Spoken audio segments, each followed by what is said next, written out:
ദിവ്യ S അയ്യരുടെ ഒരു പൊളപ്പൻ കവിത എത്തിയിട്ടുണ്ട്. കവിതയെങ്കിൽ കവിത, പാട്ടെങ്കിൽ പാട്ട്, പ്രസംഗമെങ്കിൽ പ്രസംഗം. എന്താകണം ആ സമയത്ത് അതങ്ങായി മാറുക.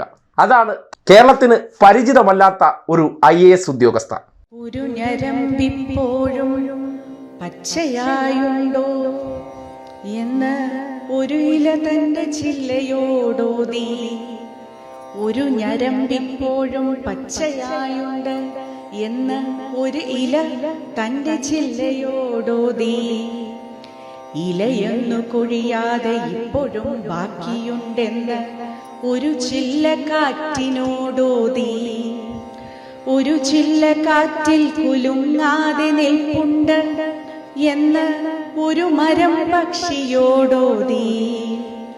ഒരു മരം വെട്ടാതെ ഒരു കോണിൽ കാണുമെന്ന് ഒരു കാട് ഭൂമിയോടോതി. ഒരു കാട് ഭൂമിയിൽ ബാക്കിയുണ്ടെന്ന് ഒരു മല സ്വന്തം സൂര്യനോടോതി. ഒരു സൂര്യൻ ഇനിയും കെടാതെയുണ്ടെന്ന് ഞാൻ പടരുന്ന രാത്രിയോടോതി. അതു കേട്ടു ഭൂമി തൻ പീഡിതരൊക്കെയും പുലരിയോടൊപ്പമുണർന്നു. അവരുണർന്നപ്പോഴേ പുഴകൾ പാടി വീണ്ടും തളിരിട്ടു കരുണയും കാടും. പുതുസൂര്യൻ മഞ്ഞിന്റെ തമ്പുരുമീട്ടി. ഹാ, പുതുതായി വാക്കും മനസ്സും. ഒരു ഞരമ്പിപ്പോഴും പച്ചയായുണ്ട് എന്ന് ഒരു ഇല തന്റെ ചില്ലയോടോതി. ഹരിതകർമ്മസേനയുടെ മൂല്യവർദ്ധിത പദ്ധതിയുടെ ഉദ്ഘാടനത്തിന്റെ ഭാഗമായിട്ടാണ് കഴിഞ്ഞ ദിവസം കണ്ണൂരിൽ ഈ കവിത ആലപിച്ചിരിക്കുന്നത്. അത് സോഷ്യൽ മീഡിയയിൽ ഏറെ ശ്രദ്ധിക്കപ്പെട്ടിട്ടുണ്ട്. എഴുത്തും വായനയും സാംസ്കാരിക പ്രവർത്തനമെല്ലാം തൊഴിലിനോടൊപ്പം അവർ അവരുടെ മേഖലയിലെല്ലാം അടയാളപ്പെടുത്തി കടന്നു പോകുന്ന ഭംഗിയായ കാഴ്ച.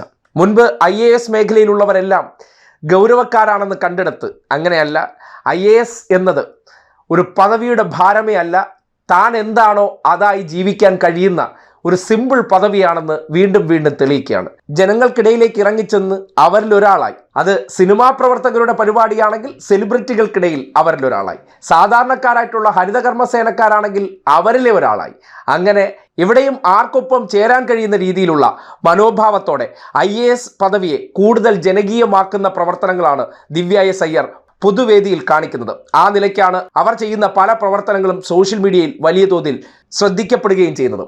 ഇപ്പോൾ ആലപിച്ച ആ കവിതയും അതും ആ പരിപാടിയെ കൂടുതൽ ചാരുതയുള്ളതാക്കി. അർത്ഥവത്തായ വരികൾ അവർക്ക് ചൊല്ലിക്കൊടുത്തുകൊണ്ട് തൻ്റെ സംസാരിക്കാനുള്ള അവസരം കൂടുതൽ ശോഭനമാക്കാൻ കൂടി കഴിഞ്ഞു എന്നുള്ളതാണ് ആ പരിപാടിയിൽ ഈ കവിത കൊണ്ടുണ്ടായ ഗുണം എന്നുകൂടി പറയേണ്ടി വരികയാണ്. ഒരു ഞരമ്പിപ്പോഴും പച്ചയായുണ്ടോ എന്ന് ഒരു ഇല തന്റെ ചില്ലയോടോതി. ഒരു ഞരമ്പിപ്പോഴും പച്ചയായുണ്ട് എന്ന് ഒരു ഇല തന്റെ ചില്ലയോടോതി. ഇലയൊന്നു കൊഴിയാതെ ഇപ്പോഴും ബാക്കിയുണ്ടെന്ന് ഒരു ചില്ലക്കാറ്റിനോടോതി. ഒരു ചില്ലക്കാറ്റിൽ കുലുങ്ങാതെ നിൽപ്പുണ്ട് എന്ന് ഒരു മരം പക്ഷിയോടോതി. ഒരു മരം വെട്ടാതെ ഒരു കോണിൽ കാണുമെന്ന് ഒരു കാട് ഭൂമിയോടോതി.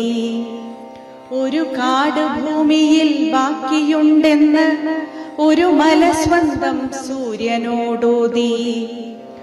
ഒരു സൂര്യൻ ഇനിയും കെടാതെയുണ്ടെന്ന് ഞാൻ പടരുന്ന രാത്രിയോടോതി. അതു കേട്ടു ഭൂമി തൻ പീഡിതരൊക്കെയും പുലരിയോടൊപ്പമുണർന്നു. അവരുണർന്നപ്പോഴേ പുഴകൾ പാടി വീണ്ടും തളിരിട്ടു കരുണയും കാടും. പുതുസൂര്യൻ മഞ്ഞിന്റെ തമ്പുരുമീട്ടി. ഹാ, പുതുതായി വാക്കും മനസ്സും. ഒരു ഞരമ്പിപ്പോഴും പച്ചയായുണ്ട് എന്ന് ഒരു ഇല തന്റെ ചില്ലയോടോതി.